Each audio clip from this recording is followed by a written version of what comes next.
is one another. Survival often depends on savagery. America's prisons have produced a new breed of predators. If we let them go without the handcuffs, there'd be blood on the yard all day long.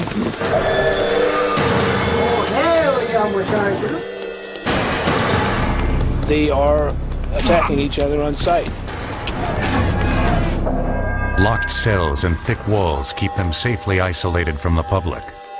However, each day, many are not behind bars. They're on the nation's roadways and flight paths. Basically, that is a prison. We're moving down the road. These planes are a high max cell block in the sky. We do the same thing that any jail. We just do it 35,000 feet in the air and a lot faster.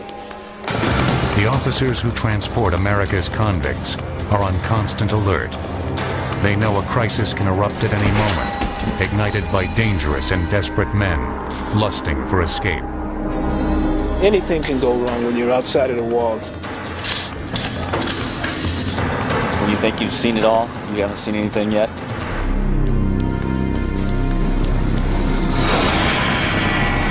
Operating this high-flying powder keg is the Justice Prisoner Alien Transportation System, or JPATS.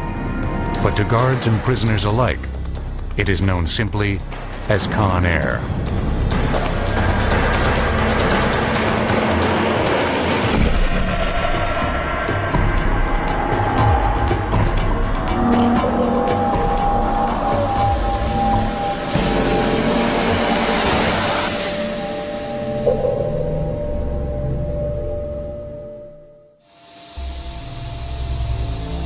Entrusted with the formidable task of transporting America's convicted felons are the United States Marshals. The nerve center of their operation is the JPATS Command Center outside of Kansas City, Missouri. Here, the travel itineraries of prisoners all across the nation are meticulously scheduled, then closely monitored as the convicts are in transit. The only comment the Marshal had was yes, supervising the command center's activities is U.S. Marshal Kent Pekarik. Sometimes we're referred to as a travel agency. Somebody calls a travel agency and says, I want to go from Miami to Atlanta. That's pretty simple. But the people that we're moving aren't making the phone calls. It could be a United States District Judge, it could be a U.S. Magistrate, it could be a defense attorney, and they're calling us and saying, we want John Doe in Miami at this place in Los Angeles by 2 o'clock next Thursday. Although transferring convicts is potentially perilous, it's a necessity. Some must be transferred to maximum security prisons because of a long record of attempted escapes. Others are international felons facing extradition who must be relocated to foreign nations. But the majority of convicts in transit are those legally entitled or obligated to make appearances in America's courts. Transporting the most menacing criminals on the same highways and flight paths as the citizens they have endangered is the price of a free society. On any given day, the Marshal Service has approximately 35,000 prisoners in its custody, and these people are in one stage or another of the federal judicial process. They're either on trial, testifying in a trial, or awaiting transportation to a Bureau of Prisons facility to serve their sentence. Before JPATS or Conair was formed, all of these prisoners were moved across the country exclusively on the ground. Now they can be transported by a fleet of 3 727s, 2 DC-9s, and 8 corporate-sized jets. The swifter system ensures greater security. It's far better to fly a prisoner across the country in 4 hours or 5 hours than to take several days to drive them. The longer they're out of the secure environment, the greater the risk. Even on a flight of short duration, however, the risks can only be minimized, never eliminated. Although the U.S. Marshals rigidly enforce the most extreme security measures, the convicts in their custody are a volatile mix of desperation and resourcefulness. They board Conair from Leavenworth, from San Quentin, and from Attica. Men convicted of murder, rape, and acts of terrorism. They range from low-level gangsters and petty thieves to high-profile convicts such as New York mobster John Gotti and Oklahoma City bombers Timothy McVeigh and Terry Nichols. But no matter what their criminal background, they have one thing in common. Outside the secure walls of a federal penitentiary, even surrounded by vigilant armed guards, they may be tempted by even the remotest possibility of escape. Most of the prisoners in our custody are felons, and they have generally been determined to be a flight risk, otherwise they wouldn't be in our custody, they'd be out on bail. Anytime you move a prisoner outside of a secure environment like a jail or a prison, you increase the opportunity for escape.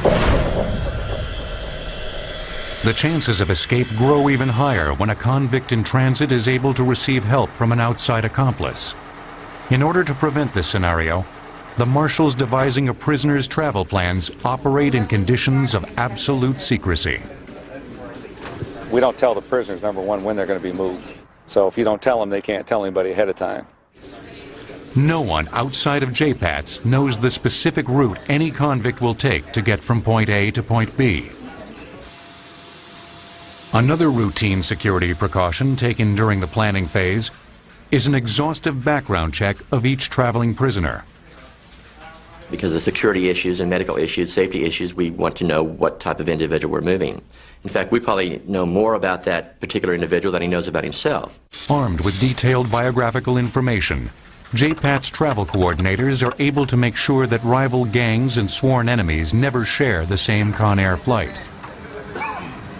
Every effort is made to snuff out any problem long before it has a chance to spark a crisis at 35,000 feet.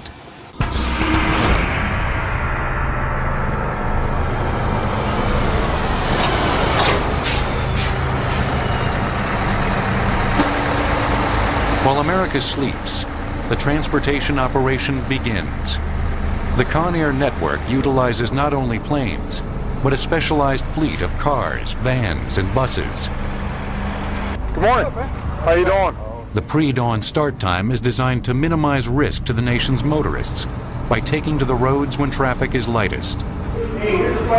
Here at the Chino State Prison in Southern California, prisoners become part of a process that is repeated every day of the year throughout the country, but goes all but unnoticed by the public. The officers start with a thorough examination of the prison bus. As they confirm its mechanical readiness, the prisoners are prepped for transfer. Gomez!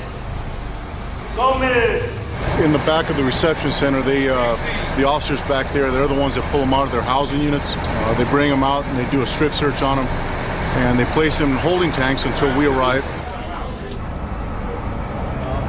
We transport all level of inmates from drunk driving to multiple murders and everything in between. We transport a total of 38 at any given time on the bus.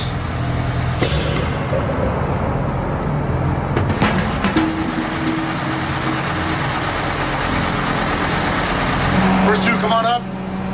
When we load the inmates first on the bus, the sergeant would let the inmates know what their expectations are. All you need to worry about is sit there, keep your mouth shut until you get to where you're going. Everybody understand that?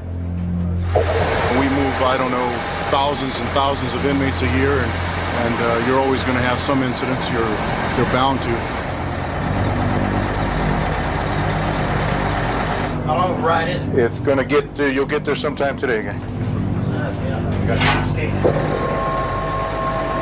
Once the bus is loaded with passengers, firearms are issued to each of the transportation officers. Yes, we're armed. We have our actual weapons on our sides, plus we're armed with other weapons that are on the bus. The precise positions taken by the guards aboard these mobile prisons is a detail they are not willing to share with our cameras. They maintain that such vital information could potentially be used by a prisoner's accomplices waiting in ambush along the vehicle's designated route. Sometimes less information is good so that people can't use it against us. We're not going to expose our security procedures. All right, let's go. At 5 a.m., the bus leaves the grounds of the Chino State Prison. Despite JPAT's elaborate security precautions, the veteran guards are all too aware that they are now entering an environment that is no longer in their complete control. On the outside, they realize anything can happen. When you think you've seen it all, you haven't seen anything yet. That's basically what they have to look out for, the unexpected. They're watching 12 seconds up the road where most drivers probably aren't doing that. They also are concerned about the possibility of ambush, moving these convicted felons. They're watching for vehicles that would be following, pulling up beside. So it's kind of a counterintelligence, I would guess, for lack of a better term. With no nightmarish scenario impossible, the tension aboard these vehicles is as tangible as the weapons the guards brandish in order to combat it. The intensity is perhaps even more palpable thousands of feet overhead, aboard the Conair jets. At 35,000 feet, one lapse in security among the world's most dangerous convicts could trigger catastrophe.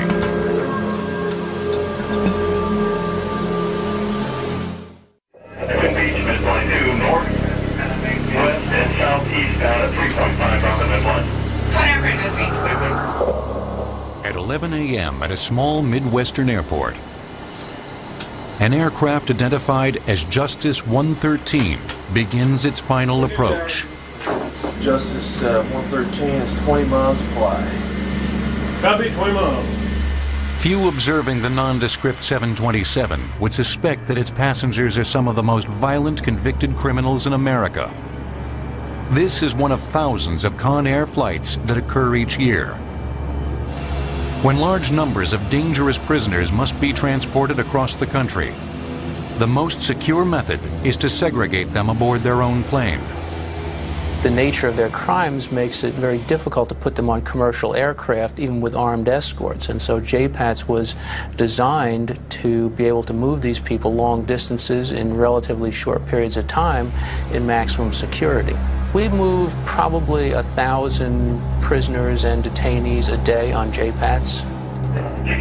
Justice 113, Mars Tower, check wheels down, wind decimated calm, cleared 2 land, runway 32.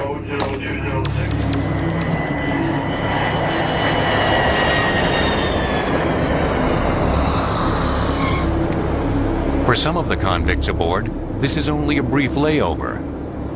For others, it is their final destination. And still more prisoners will board here.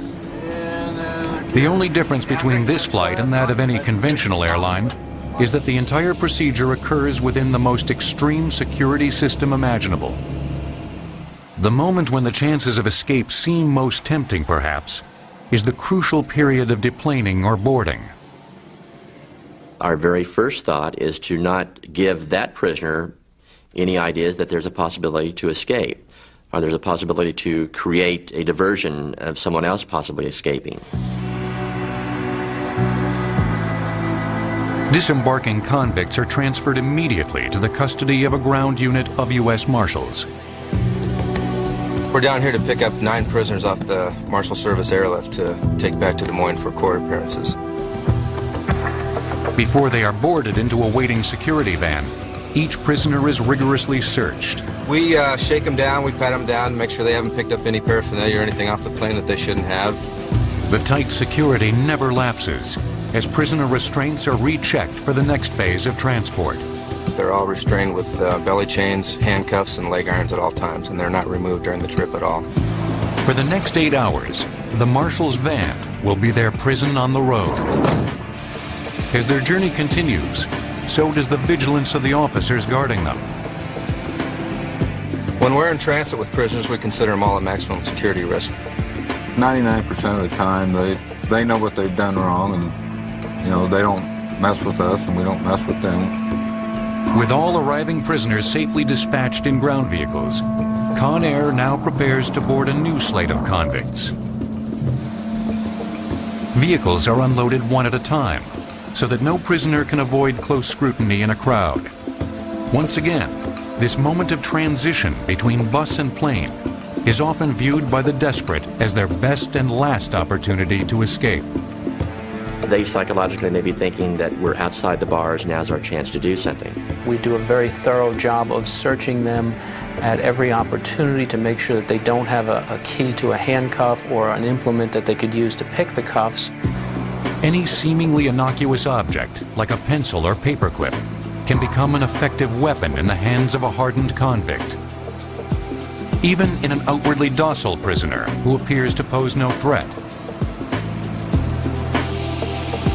Even though you're concentrating on those people who are considered armed and dangerous, extremely violent, you can't forget the person that doesn't show any violence or doesn't have a past history.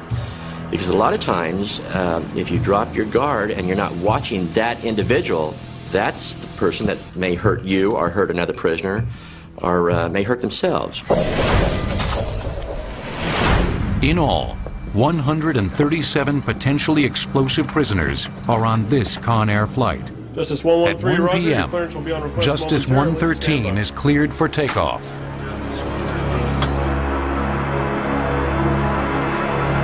The final destination is Oklahoma City. Now, all seems calm. But no federal marshal aboard will make the critical mistake of assuming it will remain so for the duration of the journey. 1:30 p.m. Conair soars at its cruising altitude. U.S. Marshals guarding hardened convicts hope the flight will be uneventful, but are fully prepared for the unexpected. Right now you're on one of the JPAT 727s. We consider this to be a maximum type security institution. Even though we're 31,000 feet above the ground, we have over 100 prisoners on board this airplane right now. Having all your passengers in chains was a little bit strange. All our flight attendants are hairy-legged for the most part. And nobody complains if the movie is bad or the champagne's stale. And we don't look for smooth air. Every inmate's watched very closely by a roving person on the aircraft will walk up and down the aisle looking at their handcuffs, their restraint devices, and their seat belts to assure security. As much as the marshals may like to restrain their prisoners to their seats to ensure virtually foolproof security, safety considerations prevent it. They are never physically attached or restrained to the airplane. So if there is an emergency, we'll be able to get those prisoners off the airplane. With prisoner movement disallowed but physically possible, there is always the chance that two convicts could suddenly endanger all aboard by lashing out violently at one another. Imagine this harrowing scenario playing itself out in a cramped aircraft miles above the ground. Even worse, perhaps, could be a staged struggle designed to create a diversion so that an accomplice would have an opportunity to free himself from his restraints. The main concern would be a prisoner getting out of their restraints. Having a prisoner get out of their handcuffs or their leg irons would be the worst thing that could happen. As far as a prisoner becoming so unruly that we would lose control of that prisoner, and a prisoner possibly taking over the control of an aircraft, it's highly unlikely that that would ever happen. First of all, we have an adequate force of personnel on board the airplane. If necessary, marshals aboard Conair are authorized to use firearms to halt a prisoner's aggression, but only as a last resort. In a pressurized aircraft cabin, any errant bullet which pierces the hull could endanger the lives of everyone. To help avoid this, only highly qualified marshal personnel are authorized to fly on JPAT's aircraft. While the guards aboard Conair must follow rigid policies about their use of weapons, for the prisoners, the only rule is that there are no rules. The greatest challenge facing JPATs is to prevent their captive passengers from smuggling aboard lethal weapons. It is a problem that begins in America's penitentiaries, where officials confiscate scores of homemade weapons each day. Finding more and more weapons now. We used to find many of these metal, what we call bone crusher type weapons, that are big, thick, heavy metal. They become more effective over the years of stopping the amount of metal that they're able to get their hands on now. This weapon here is made out of a cigarette lighter. This piece here, which is a very effective piece, it's made out of plexiglass. They can definitely be fatal.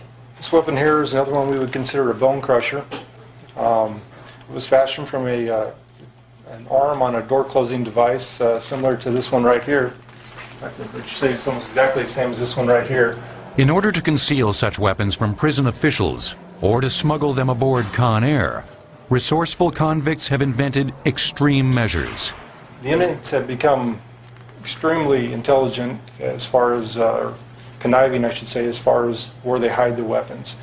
A lot of them now, they're secreting them in their rectal cavities. They'll hide them in their shoes. They'll sew them into their waistbands of their underwear, so they're very hard to detect. One of our inmates, he had a wound that was on his leg, and he'd actually slide a flat metal weapon like that down into it and hide it inside of his leg.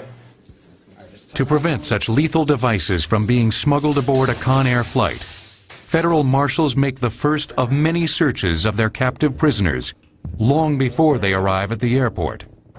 If the individual is going on the airlift, we make sure that we strip him out and check every part of his body to make sure that he has nothing on him whatsoever. We do a complete search of the subjects before we transport them. We check their hair, make sure there's nothing in it. We check their mouth, of course, all for contraband. We start from one area and then we move to the next area, and that's because you don't want to miss nothing. So you're breaking it up in different quadrants so that you wouldn't miss anything. Again, I'll check the backside again, check the waistband. We pull all the pockets out and make sure there's nothing in there. We put on his full restraints on him, which includes handcuffs, waist chains, and leg irons. And we'll put on what we call a black box. You'll see that the black box is covering up the keyholes of the handcuffs. If he was to have some contraband on him, he cannot reach to those keyholes and open up these handcuffs. Tony here is going to put on the leg irons on the subject so the subject cannot run. And each of these, the handcuffs and the leg irons, both have double locks on them. Marshals make sure to know which of their prisoners face a date with a gas chamber or a lethal injection. They may be the most unpredictable and dangerous captives of all. The biggest risk offenders, I suppose, that you would say we have are probably the people that are facing a death sentence. Those folks are bad actors, there's no question about it, and you need to have them controlled at all times because they don't have a whole lot to lose. The entry and exit point to the courthouse is a double-doored chamber called a sally port. Only one door can be opened at a time. Steel and concrete barricades prevent any forced entry. This area will only be vulnerable when these barricades are lowered and the garage door is opened. Before this happens, weapons are drawn.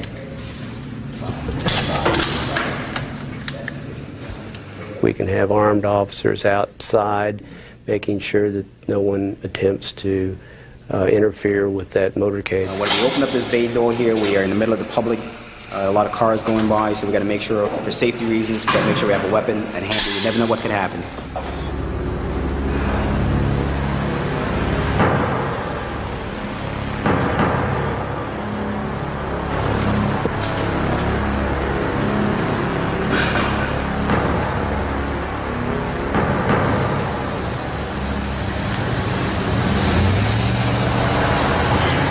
While the van makes its way to the airport, across the country, a different breed of prisoners are readied for Justice 113's next stop. Okay, inmate Smith, I need you to step out of your cell, please. Walk down the hallway here. Female prisoners are moved with the same painstaking precaution as the men. I need you to grab hold of the top of that chair and lean up on it. Bring your left arm down. Basically, it's maintaining security at all times. They're never just a passenger. They are secured inside the prison as they are outside the prison. A Conair passenger cabin is one of the rare venues in which males and females share the same maximum security facility.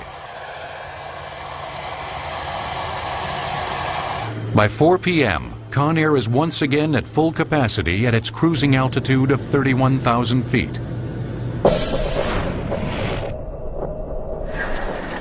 30 minutes later, Justice 113 begins its descent into Oklahoma City. As you can see on board the airplane, At 31,000 feet, the prisoners, there's no place for them to go. It's a very secured environment. When we land in Oklahoma City, we'll land and then we'll taxi directly over to the Federal Transfer Center there on the airport in Oklahoma City. Once we land, the jetway will swing out from the institution, and we'll open up the doors, and then at that time we'll exchange the transfer. All these prisoners on this airplane will then walk into the jetway, into the institution, and their feet will never touch the ground. The most vital, important part of this is at all times they're away from the general public. The Federal Detention Center is a penitentiary located on the grounds of Will Rogers Airport in Oklahoma City.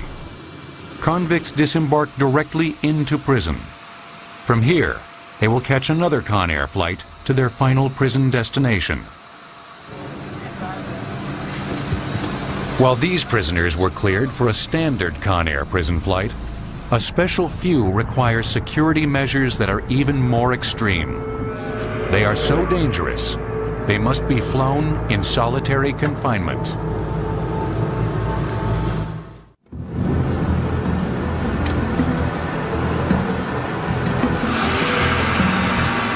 While Conair can safely transport over 100 violent convicts at a time, some prisoners pose such an extreme threat that they merit equally extreme security measures.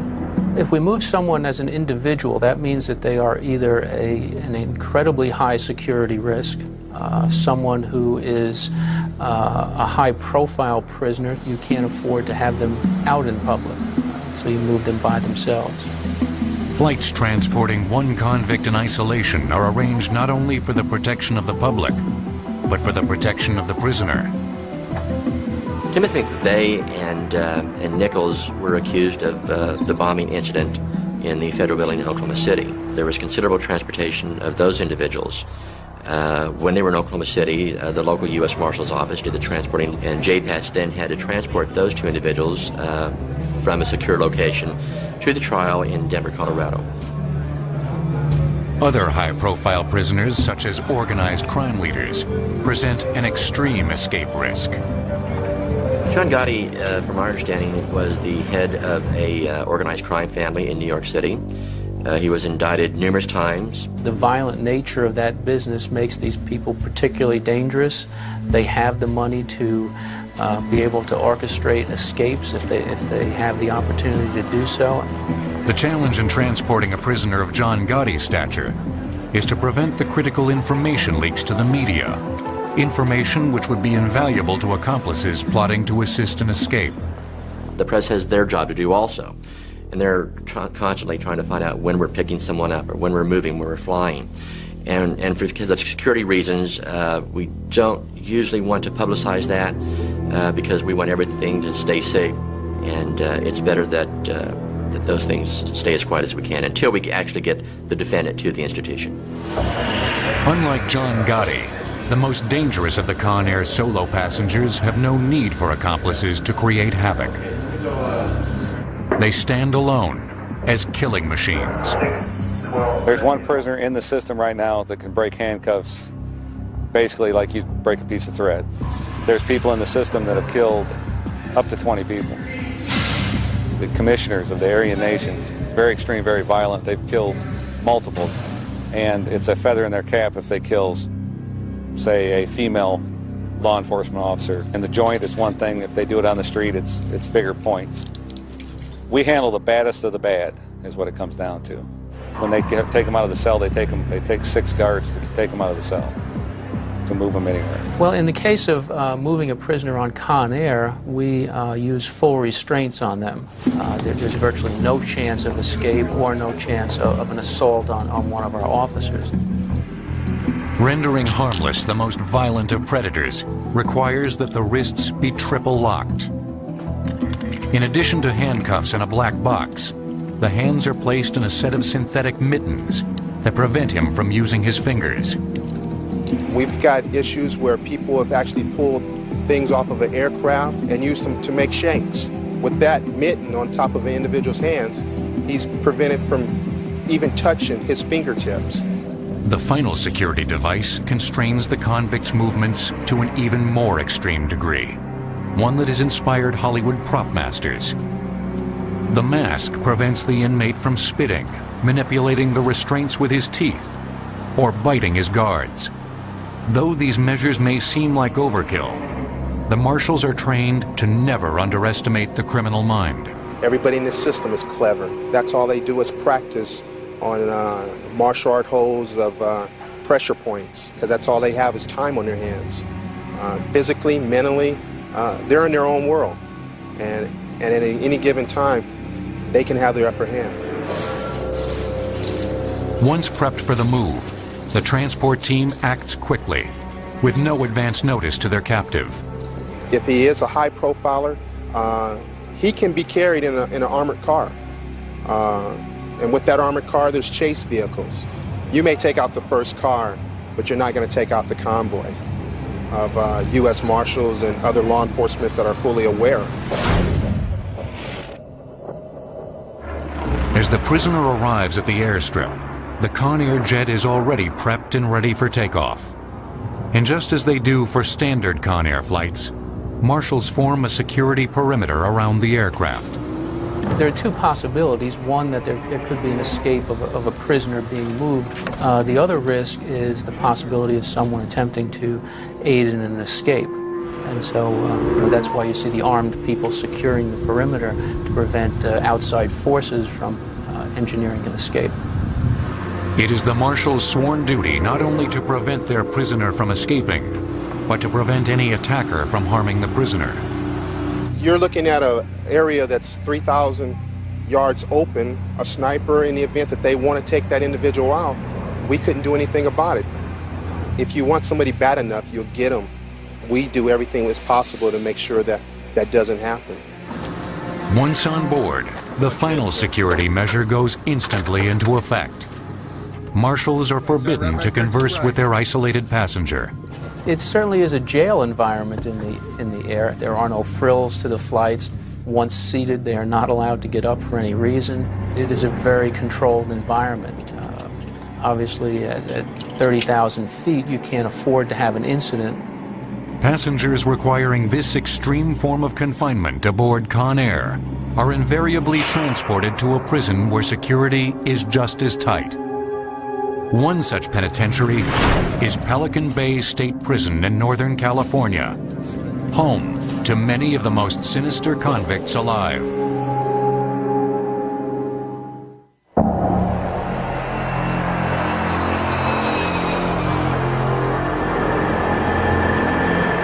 The challenging art of transporting convicts is faced not only on a national scale by Conair, but also on a much smaller level, within the walls of America's penitentiaries.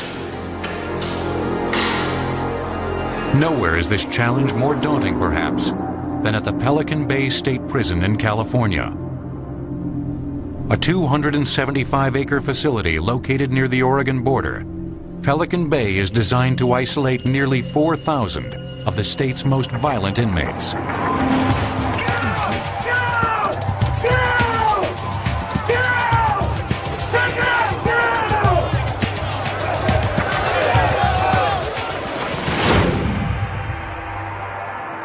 Pelican Bay State Prison is referred to as housing the worst of the worst. In order to transport such volatile convicts between various facilities over the far-flung prison compound, corrections officers here rely on uniquely designed equipment and well-rehearsed procedures.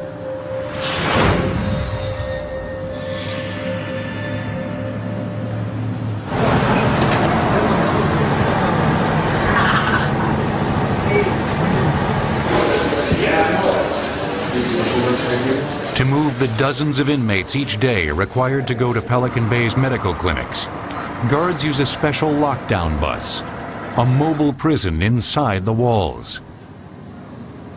Maximum 10 inmates on the bus at one time to take them to the clinic or to return them back. Little cages here to prevent them from spitting or spearing or anything such. The bus is checked frequently to make sure no contraband has been stashed and that nothing has been removed which may be fashioned into a weapon. Security is further enhanced by the lack of any centralized bus stop, where convicts could gather and come into conflict with each other or with guards. Service is door to door. Lieutenant Ben Grundy has been with Pelican Bay since its inception in 1991. Security is very high at this prison. You'll notice when you go in and come out, you have to go through a number of checks, number of what we call sally port, double gates, and numerous doors that are electronically operated. Even when convicts are moved simply on foot, they are subjected to the tightest possible security standards. Everywhere we go, we're being escorted to the medical department, on a visit. When we're doing escorts in a tense situation like this, we make sure that it's a hands-on escort. Putting California's worst inmates together in Pelican Bay resulted in the greatest concentration of racially allied prison gangs in the state, a powder keg of racial tension that would eventually reach its breaking point. On February 23rd, we had the major riot. We had a big race war out here on B Yard. The riot was one of the worst in state history. As rival gangs began to retaliate against each other, the prison descended into a violent race war. There's a race war pretty much amongst all the inmates. You know, there's no telling when one might go after another. At Pelican Bay, the simple act of walking across the prison yard can get an inmate killed. Even though an inmate is locked up at Pelican Bay State Prison, he is a convicted felon. He has a right to walk in the general population or move around within the prison system without being stabbed. To protect the inmates, prison officials declared a state of emergency. There's a lot of racial incidents here between inmates, and there's been so much we're on lockdown. When we're locked down, basically what that means is that the inmate movement is greatly restricted. They're not allowed to come out on the general population yard and play basketball or volleyball and just kick it with their homeboys. They are locked down. They spend most of their time in their cell. We don't mix up races. In the first stage of the lockdown, the inmates were only allowed to mix with other inmates of their own race. They'll stab each other because somebody might not have been involved in one of the other race wars.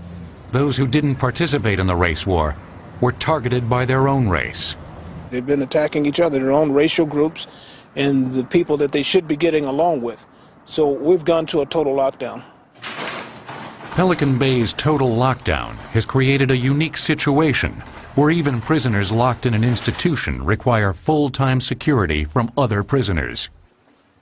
Every inmate movement is calculated. They're handcuffed to go to the showers. They're handcuffed to go to the doctor.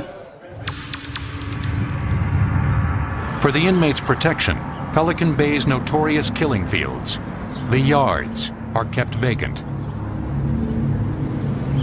If we let these people out right now, there's no question in my mind or anybody else's mind that they would definitely assault each other, possibly with weapons, and possibly even come after one of us. They're scared to let us off. They want no more violence. If we let them go without the handcuffs and the hands-on escorts right now, there'd be blood on the yard all day long. Inmates are searched for weapons each time they move outside their cell block. Some go to extreme measures to move weapons and contraband. We want the inmate to take off his clothes so we can check all his body orifices, you know, look in his mouth, look in his ears. We have them stand there. They bend down so we can see between their legs, and they spread their buttocks so that we can make sure that they don't have anything secreted. Another officer will take a handheld metal detector. We'll have the inmate bend over at the waist, and he'll wand his backside because they usually try to secrete something. Basically, they're placing weapons in their buttocks and in their rectal cavity. Inmates manufacture weapons out of any piece of material they can get their hands on. They're masters at hiding weapons. Some of them probably do have weapons, and we miss that, but that's just the nature of the game. As tightly guarded as these prisoners are on the so-called main line, Pelican Bay boasts a facility that is even more restrictive. The Secure Housing Unit, or the SHU, is essentially a prison within a prison. The purpose of the Security Housing Unit is to remove the inmates that are causing problems or committing felonies from the general population. They have demonstrated that they can't function in that environment without acting out or causing people around them harm or attempting to prey on them. So they're removed from the general population and they're locked up. Here, prisoners are locked in their cells 23 hours a day. Everything they need to serve their sentence is contained here. There is no out of doors. Inside of the Security Housing Unit, or the SHU, inmates are escorted everywhere they go. Everywhere these predatory offenders move within the SHU, they are always under the watchful eye of an armed guard on a catwalk above. Anticipating violent outbursts, the guards protect themselves with armored vests designed to repel knife attacks. Due to the level of these inmates and their violence, there's always a possibility to be stabbed or speared or attacked. In a security housing unit, all officers are mandated to wear the vest. When an inmate is escorted in the SHU, he is never allowed to precede a correctional officer through a doorway. To prevent contact between inmates, the officer will always make sure the area is clear before proceeding with his prisoner. Prisoners are strip searched every time they leave their cells. A transport to the library within the SHU requires yet another extreme security precaution. They'll be hooked together. With the chain that hooks them together, we can use less staff to move more inmates. We have to give the inmates access to all the legal materials so they can file their cases. They review the books there, turn the books back in, and then they return to their cells. Allowed only 30 minutes inside the library, convicts are strip searched yet again before they are returned. They're allowed to bring back 3 sheets of paper with the information they needed, and that's all they're allowed to bring back. The inmates are moved by unit so that they can't pass information on from unit to unit to unit. It's just our attempt to try to keep down the gang information flow. We do it as good as we can. We know it still gets around. Even prisoners in the SHU are sometimes required to be moved outside Pelican Bay's secure walls for court appearances or medical appointments. As level 4 inmates, the highest security risks, they are then subjected to an even greater security measure. Even within the institution, they have to be escorted. But when they leave the institution, it's a whole another matter. The vehicle that they're in effect, becomes a prison on wheels. And we do not have the luxury of the fence as a perimeter, nor do we have the prison walls. It's not business as usual. It's very serious, and they're still dealing with a level 4 convicted felon that they need to get back inside of the walls. Pelican Bay is probably one of the most secure prisons in the state of California. Really, the only time anybody would have a chance of breaking somebody out is when we're out on one of these transports. The prison convoy is inspected exhaustively inside the Sally Port, a double-gated checkpoint where everything going in or out of the prison must first be authorized.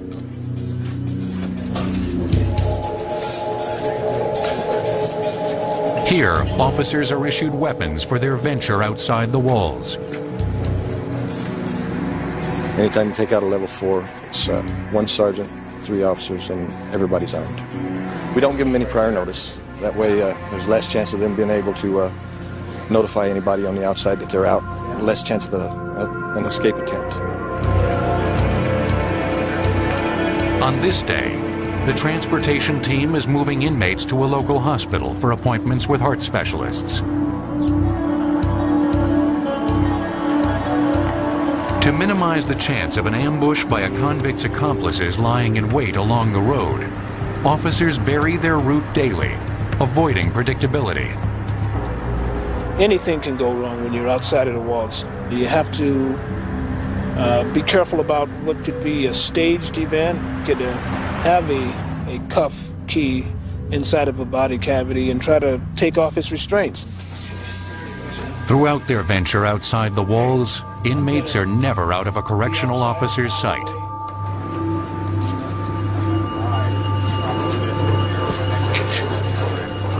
The unarmed officer actually has hands on the inmate, and the armed officer just follows at a safe distance to provide gun coverage in case the inmate tries something.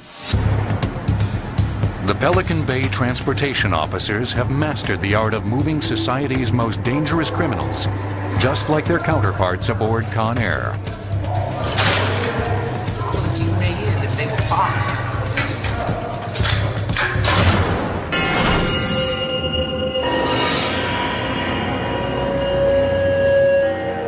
Whether it's transporting a prisoner across the yard or across the country, law enforcement is using extreme security procedures to make sure the general public is kept safe. We take every precaution to make sure that the public is not confronted by those types of individuals. We've been in the business of moving prisoners for a long time, and there's probably not a lot of things that we haven't seen. I feel very confident that the public is not at risk when these inmates are being transported from prison to prison. We've moved hundreds of thousands of prisoners without an escape.